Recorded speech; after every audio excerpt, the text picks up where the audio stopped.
You're listening to Rethinking Trade with Lori Wallach. Small business owners and farmers are protesting the Korean WTO and NAFTA are transnational forms of autocratic governance enormous that oversight subordinate our in North American free trade agreement. Seattle has never seen anything like it. Mexican workers face threats of violence. Trade policy has delivered one punch in the gut after another. Welcome back to Rethinking Trade, where we don't just talk about trade policy, we fight to change it. I'm Ryan, and I'm joined once again by our in-house trade expert, Lori Wallach. It's Labor Day, and we're doing a Labor Day special episode about a quite historic union vote at a General Motors plant in Silao, Mexico.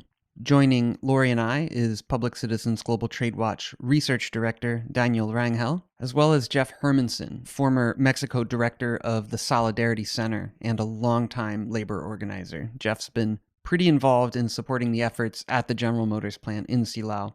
Jeff, why don't you just start by telling us what just happened at the Silao plant? And then we're going to talk about how significant this is for the Mexican labor movement, but also for the prospects of the revised NAFTA, the USMCA's labor protections and enforcement mechanisms. Yeah, General Motors plant employs 6,400 workers. They have a collective bargaining agreement that's known as a protection contract with the CTM, the largest union in Mexico. And under the labor law reform in Mexico and the USMCA, every contract has to be legitimated by a secret ballot vote of the workers for the first time. And the workers voted it down, and that's a big deal. It was a really exciting development, one that involves a lot of different streams of organizing and policy change. One, I think, key thing was the rapid response mechanism of the revised North American Free Trade Agreement, which is officially called the US-Mexico-Canada Agreement, the USMCA. That agreement going into place required the labor law changes, Jeff, that you mentioned in Mexico, and also created this mechanism, rapid response mechanism, that for the first time allows company-specific cases to be filed to directly enforce against an individual company the new labor rights that were required, basic core ones, right to organize rights in the revised NAFTA. And there's a lot riding on whether or not that mechanism can work. It definitely is an important new tool. And at the same time, it's, first trial runs. So the U.S. government, under U.S. Trade Representative Catherine Tai, self-filed one of these rapid response cases against GM with respect to the outrageous, basically malfeasance that occurred during the first effort to have a vote on this contract. I'm wondering, Jeff, if you could explain to us a little bit of the context of this, because, folks are probably not that familiar with the idea of a protection contract. And also the obligation under the new NAFTA is that every one of these old contracts, a lot of them which were really, protecting the boss, not protecting labor rights, have to be revoted. And so this came to a head in the context of that process. And I'm going to ask you, Jeff, to take it away and give us some context of how we got to this and why this is so important. So in Mexico, there are very few non-union workplaces, but 90% of the contracts are considered protection contracts. That means that they're put in place by the employer and a union before workers are hired in many cases. Without worker knowledge in many cases.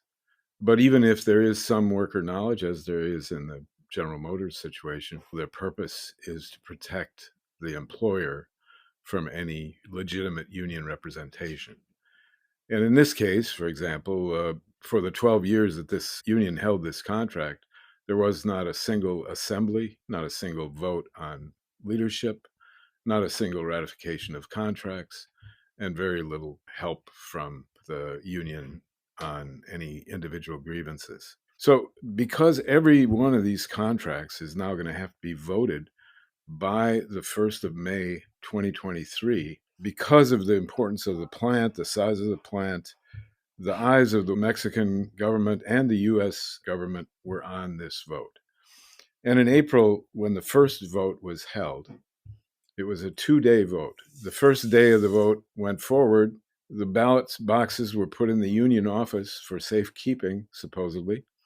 But when they came the next day to start the second day of voting, they found that the ballot boxes had been broken into and ballots destroyed. And they had done a count of the vote up to the end of the first day, and the vote was leaning towards rejecting the contract, 45 to 55.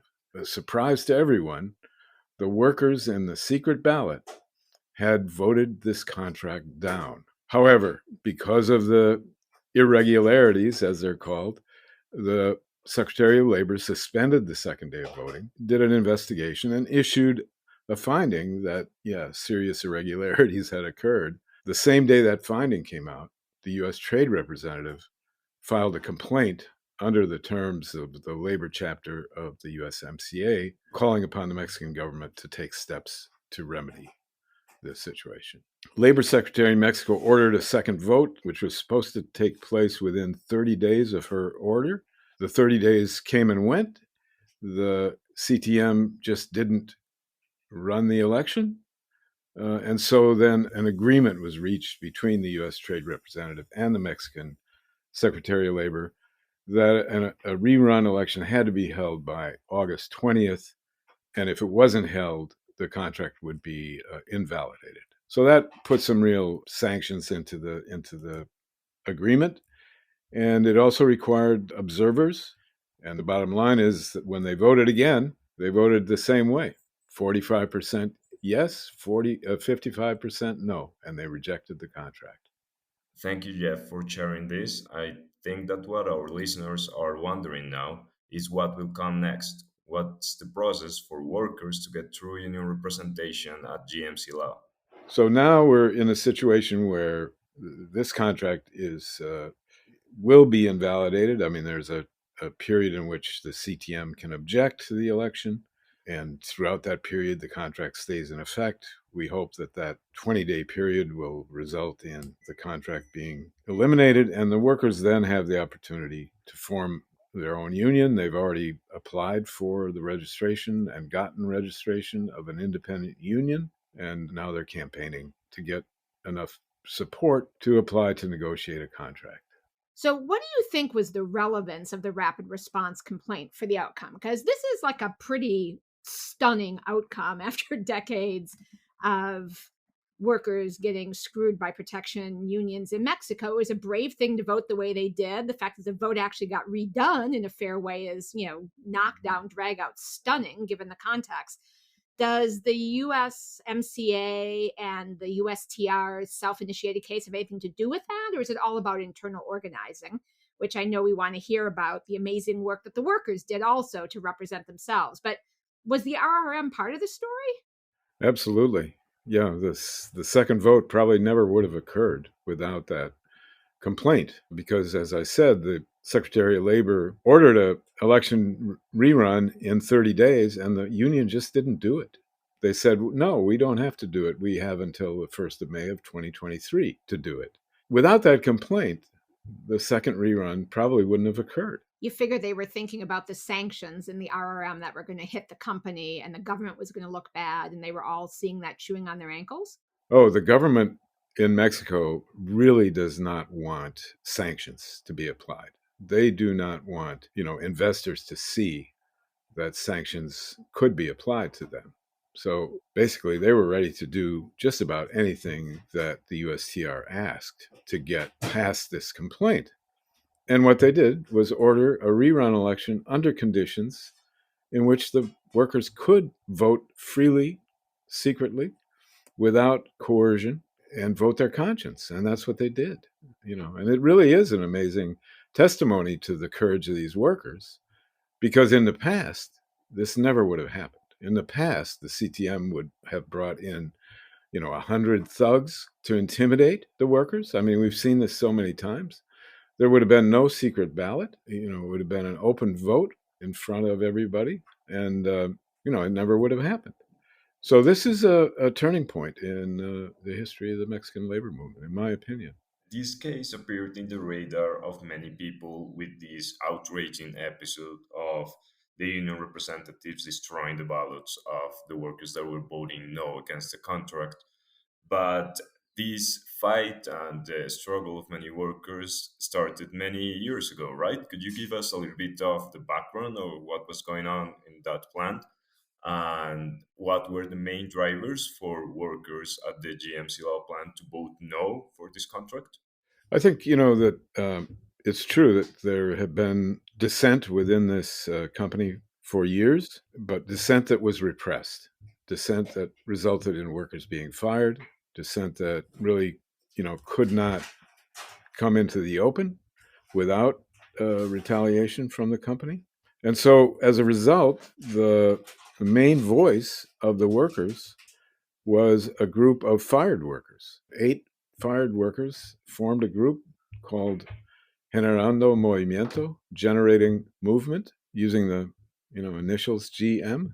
They were a presence on social media. They were a presence with their personal connections to folks in the plant.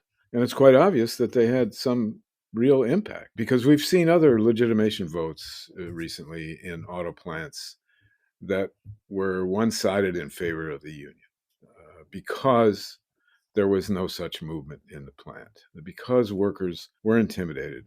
In this case, we saw the CTM holding captive audience meetings with the help of the company before the first vote, in which they were telling workers that if they voted the contract down, they would lose their benefits, which is a lie.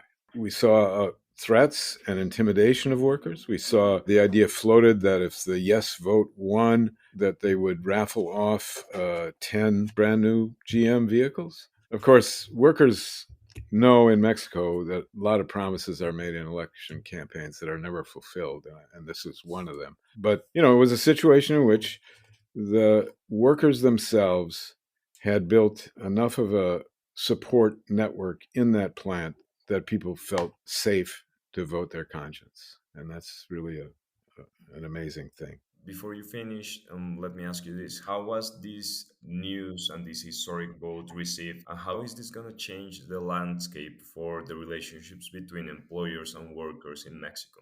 I expect that this sends a message to employers and unions. It received tremendous press coverage in Mexico. This was one of the top stories for a few days after the vote.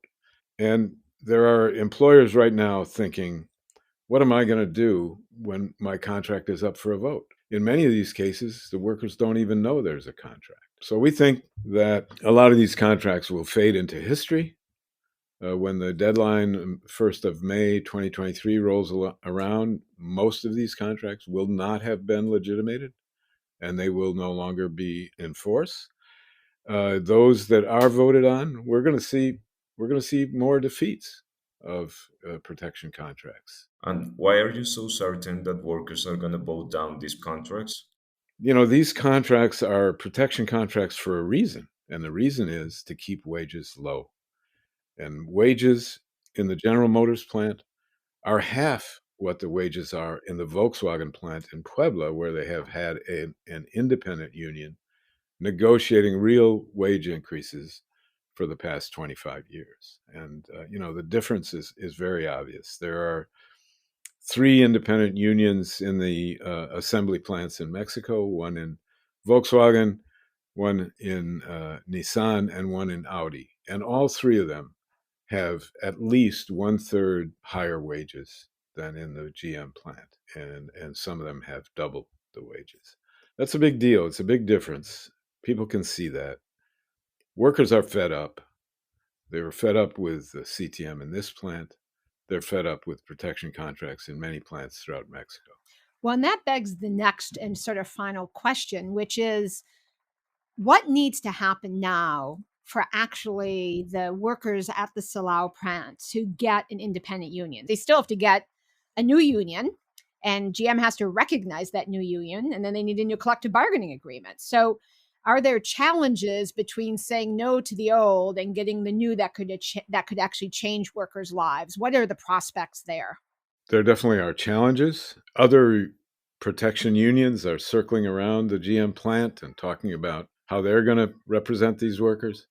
But the workers themselves have formed an independent union, National Independent Union of Workers of the Auto Industry. They have received their registration papers from the federal authorities, and they are seeking right now to sign up. They have to sign up 30% of the workers in order to demand collective bargaining. We expect there will be a real competition for support. I mean, we can't forget that the CTM did get 45% of the vote.